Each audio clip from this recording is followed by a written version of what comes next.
Hello, আশা করি তোমরা সবাই ভালো আছো আর আমি অনেক ভালো আছি। চলে এসেছি নতুন আরেকটা ব্লগ ভিডিও নিয়ে। এখন যাবো আমি ভোট দিতে, তো তার জন্য একটু রেডি সেডি হয়ে নিচ্ছিলাম। যা গরমটা পড়েছে এখন টাইট ফিট কিছু পরলে গায়ে একবারে সেইটে যাবে, খুলবেই না।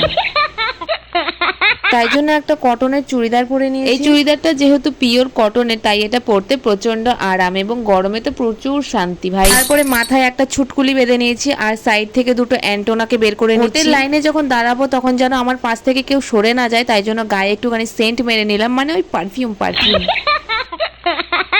আমি রেডি হয়ে এসে দেখছি যে আমার মা বসে বসে এখনো অব্দি বাসন মাজছে। এটা দেখে তো আমার মাথা গরম হয়ে গেছে, কারণ আমি গরমের মধ্যে রেডি সেডি হয়ে বসে আছি আর উনি এখনো বাসন মেজেই চলেছে। যাই হোক, আমি ভোটার কার্ড ফেলে থুয়েই চলে যাচ্ছিলাম। তারপরে আমার সুন্দর ভোটার কার্ডটা নিয়ে চলে গেলাম এখন ভোট দিতে। এই যে আমার মা এখন মাথায় ঘোমটা দিয়ে যাচ্ছে আর আমায় বলেনি যে ওন্না টোন্নার কিছু নিয়ে আসতে, তাহলে তো আমি নিয়ে আসতাম, বলো আমারও তো রোদ লাগছে। উল্টে আমার মা আমাকে বলছে তোর মাথায় কি বুদ্ধি নেই, তুই একটা রোদের মধ্যে ওন্নাও আনতে পারিস নি। আরে বাবা, নিজে বলে দিলে তারপরে তো আনবো। যাই হোক, কাকে ভোট দিলাম সেটা জানতে হলে আমার পুরো ভিডিওটা দেখতে হবে তোমাদের। আর স্কিপ করে দিলে ভিডিওটা, তাহলে কিন্তু আমি কোথায় মাঝখানে বলে দেবো সেটা কিন্তু তোমরা ধরিতেও পারবে না।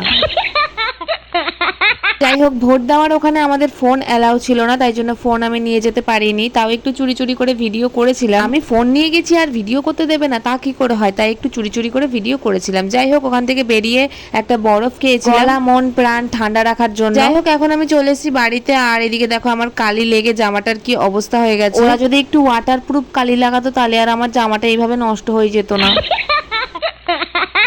বাড়ি আসতে না আসতেই মা চেয়ারে বসে গেছে আর এদিকে দেখো বাবা এখনো দুরমুচ করছে, মানে মাটিটাকে আর একটু বসাচ্ছে নিচের দিকে। আমি যেহেতু স্নান কিছু করে যাইনি তাই জন্য এখন চলে যাচ্ছি স্নান করতে। তো স্নান করে আসি, তারপর আবার তোমাদের সাথে দেখা হচ্ছে। ও মা, স্নান করে এসে দেখি বিরিয়ানি আমার সামনে আর আমি বিরিয়ানির পিছনে। প্রথমেই বের করতেছি আন্ডা, করব আমার মাথাটা ঠান্ডা। হোক, স্নান করে আসার পর না ভিডিওটা আর কন্টিনিউ করা হয়নি, মানে একদম আমি সন্ধ্যাবেলায় ভিডিওটা করছি। আর এটা ছিল আমার কাকির পক্ষ থেকে মাদার্স ডে ট্রিট। এখানে আমার ভাই বিরিয়ানিটা খেয়ে রিভিউ দিচ্ছিল। ওর এই ন্যাকামো দেখতে দেখতে আমার মুখের ভিতরে জিহ্বাটা লোলের ভিতরে সাঁতার কাটছিল।